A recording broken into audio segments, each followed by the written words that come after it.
Bismillahirrahmanirrahim. Assalamualaikum warahmatullahi wabarakatuh. Waalaikumsalam warahmatullahi wabarakatuh. Alhamdulillahirabbil alamin. Terima kasih para pemirsa di rumah yang sudah setia dalam program Majelis Sore, Majelis kita semua. Dan seperti biasa, saya Gusti Muhammad Hermawan. Insyaallah kita akan membahas tema-tema yang menarik bersama dengan para akademisi dari UIN Antasari Banjarmasin. Dan insyaallah tentunya kita membahas kajian-kajian Islami, terutama dalam perspektif Islam. Dan dalam tema kita pada hari ini kita mengangkat etika guru dan murid dalam perspektif Al-Ghazali. Telah hadir bersama kita di studio Duta TV, ya ini ada Bapak Dr. Husnul Yakin MED. Assalamualaikum Pak.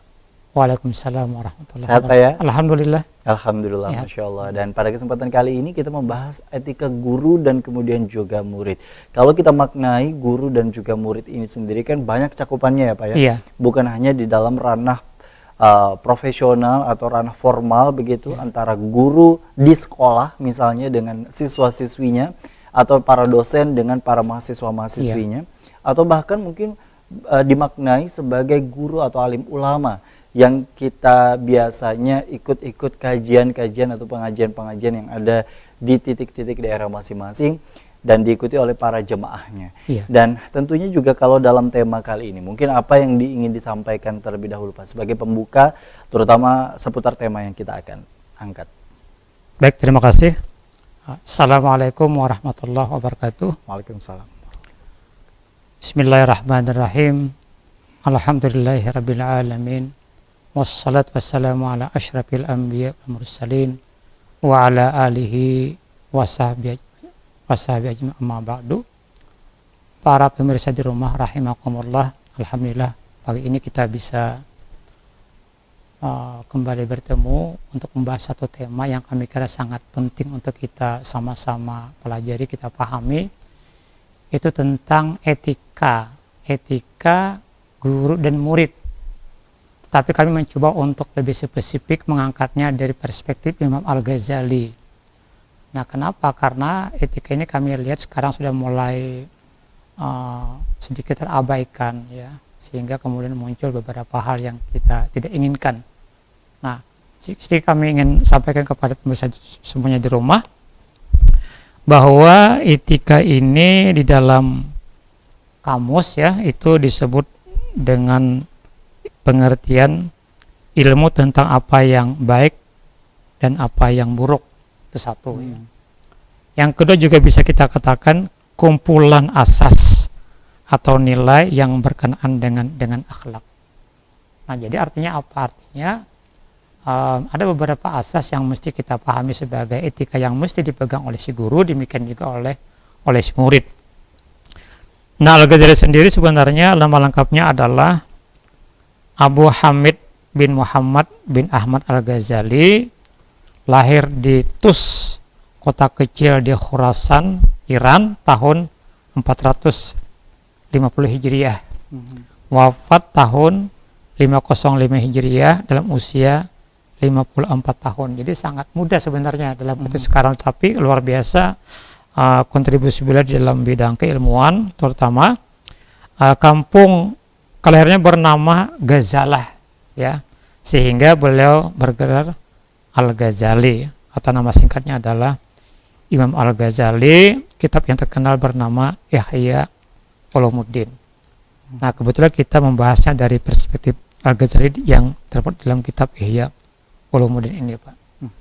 Nah, sebenarnya banyak tokoh-tokoh yang lain yang juga membahas masalah ini, misalnya Imam Al-Zarnuji ya, kemudian juga ada tokoh-tokoh nasional seperti Hasyim Asy'ari juga ada mengangkat masalah tema ini Pak. Itu mungkin pengantar singkat dari saya. Masya Allah, artinya dengan ketokohan-ketokohan itu memang ada beberapa hal yang tentunya juga menjadi bahasan. Banyak masyarakat yang kemudian juga memahami dan memaknai antara adab-adabnya, terutama orang Banjar mengenal sekali yang namanya adab-adab, terutama bagi seorang murid dan kemudian juga menjadi seorang guru. Dan di tengah kondisi masyarakat kita hari ini kan Pak memang cukup beragam. Iya. Istilahnya heterogen dengan kemudian juga latar belakang, apalagi dengan banyaknya kaum milenial yang kemudian juga hari ini kian berkembang dengan digitalisasi.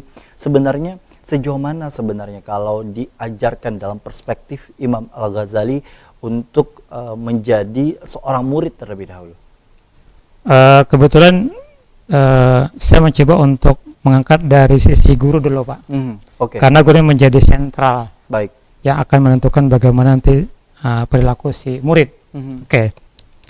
Yang pertama kata Imam Al-Ghazali, saya bacakan terjemahan bebasnya, Pak ya, supaya saya jangan keliru.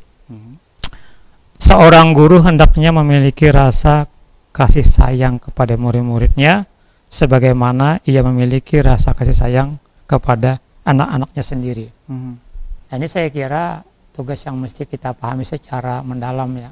Bagaimana kita memperlakukan anak itu seperti anak kita sendiri. Baik. Ya. Jadi kita merasa dia bukan anak orang lain, tapi anak kita sendiri sekalipun dia sebagai murid. Nah, tentu perhatian kita penuh selama 24 jam, tidak sekadar mengajar di kelas, tapi memikirkan bagaimana nanti perilaku dia di luar kelas, bagaimana sikap dia di luar kelas. Jadi mulai dari aspek pengetahuannya, kemudian juga sikapnya, sampai kepada perilakunya di masyarakat, di rumah, selalu terkonek dengan orang tuanya. Jadi maksud saya adalah perhatian penuh full kepada siswa sebagai anak didik walaupun dia bukan sebagai anak kita sendiri. Itu maksudnya. Baik, artinya memang pemenuhan untuk penyampaian ilmu, lalu kemudian juga dengan rasa kasih dan sayang untuk ilmu tersebut kepada muridnya, begitu ya, agar penyampaian ini sendiri mampu dimaknai dan dipahami secara menyeluruh. Jadi nggak sekedar menyampaikan di kelas kemudian dia pulang bersantai ria, tapi dia tetap memberikan kasih sayang itu dalam bentuk perhatian yang lebih, bisa menanyakan, bisa menghubungkan komunikasi dengan orang tua di rumah, sehingga terasa itu betul-betul guru punya kasih sayang yang luar biasa kepada murid-muridnya. Baik, Masya Allah. Nah, itu yang kemudian juga hari ini harusnya kita kembalikan ya Pak ya. Dalam perspektif ini tentunya juga ketika kondisi di mana guru tetap menjalin akan silaturahmi dan lain sebagainya. Tapi kalau bicara mengenai seorang guru, kedekatan antara seorang guru dengan murid, kita tahu begitu ya, kalau di dalam berbagai cerita, terutama di dalam para aulia-aulia Allah begitu ya, kita mengenal dengan sebutan khodam, atau kemudian juga antara hubungan antara khodam dengan aulia atau kemudian para gurunya, itu sebenarnya seperti apa?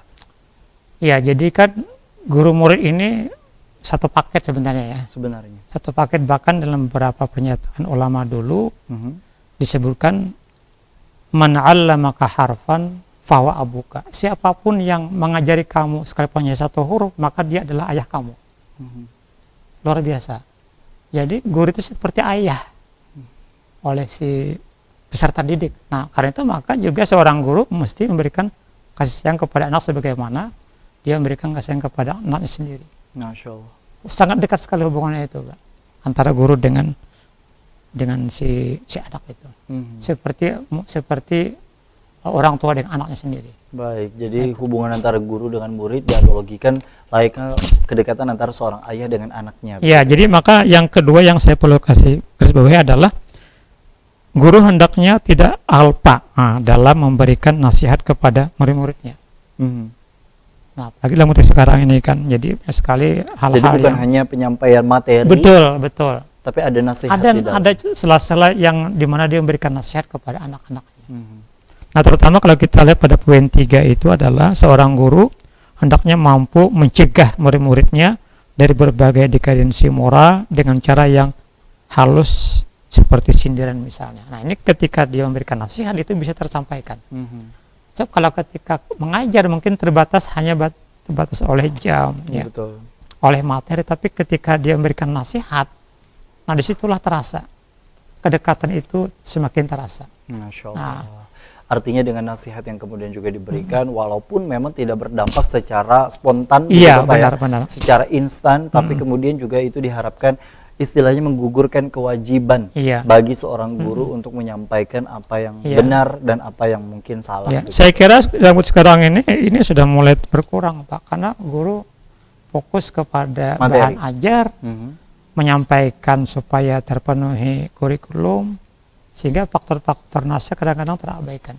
Ini yang kemudian juga menjadi bahasan kita di segmen berikutnya, karena terkadang hal-hal seperti ini di satu sisi terkendala atau kemudian juga dituntut dengan adanya pemenuhan pemenuhan materi yang kemudian juga harus dituntaskan, tapi di satu sisi lain ada beberapa hal yang kemudian juga mulai berkurang, bahkan kemudian juga hari ini para siswa, siswi, mahasiswa, mahasiswi atau bahkan para murid-murid yang kemudian juga ikut dalam pengajian ini sendiri secara spesifik memang hanya mendapatkan berbentuk materi atau kemudian juga teori-teori yang disampaikan. Kemudian seperti apa sebenarnya fakta yang kemudian juga ada di tengah-tengah masyarakat kita, sudah sejauh mana ini kemudian juga menipis kondisi seperti ini sehingga banyak kemudian juga pendidikan moral di daerah kita, di Indonesia secara umumnya ini semakin berkurang dengan hadirnya digitalisasi dan distraksi serta tuntutan pemenuhan materi itu tadi. Kita akan kembali usai jeda, tetaplah bersama kami